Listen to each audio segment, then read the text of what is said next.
शिंदेची शिवसेना जी आहे ते म्हणतात, मुळात शिंदेची शिवसेना म्हणायला आम्ही तयारच नाही पहिल्यापासून.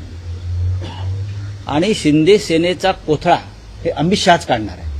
हे माझं वाक्य तुम्ही लिहून ठेवा. शिंदे सेनेचा कोथळा हे दिल्लीचे शहा काढणार आहेत.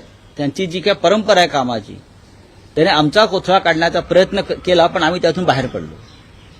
पण त्यांच्या स्वभावानुसार आणि त्यांच्या कार्यपद्धतीनुसार शिंदे सेनेचा कोथळा हा दिल्लीतूनच काढणार. मी हे तुम्हाला आता सांगत नाही, गेले वर्षभर सांगतो, यांचे 35 आमदार फुटणार आहेत. ज्या पद्धतीनं त्यांनी शिवसेनेच्या बाबतीमध्ये गुप्त ऑपरेशन तेव्हा केलं आणि आमचे आमदार, तीच पद्धत, त्याच पद्धतीनं आता शिंदेचे आमदार फोडण्याचं काम अगदी व्यवस्थित सुरू आहे. रवींद्र चव्हाण हे भारतीय जनता पक्षाचे प्रदेशाध्यक्ष आहेत. करेक्ट, कोकणातलेच आहेत आणि डोंबिवलीचेच आहेत. त्यांची नेमणूक खास त्यासाठीच केलेली आहे डोंबिवलीतून. ज्याला राजकारण कळत आहे त्यांनी ते राजकारण समजून घेतलं पाहिजे.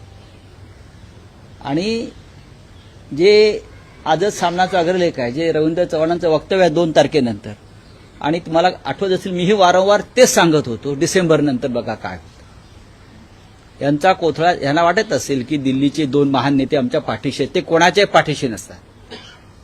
हिंदुहृदय सम्राट बाळासाहेब ठाकरे यांनी अमित शहा आणि नरेंद्र मोदी यांना बरं का नियमबाह्य मदत केली, कायद्याच्या बाबतीमध्ये, इतर बाबतीमध्ये, तरी त्यांनी माननीय हिंदुहृदय सम्राटांच्या शिवसेनेच्या पाठीत खंजीर खुपसायला मागे पाहिले नाही. तिथे शिंदे कोण?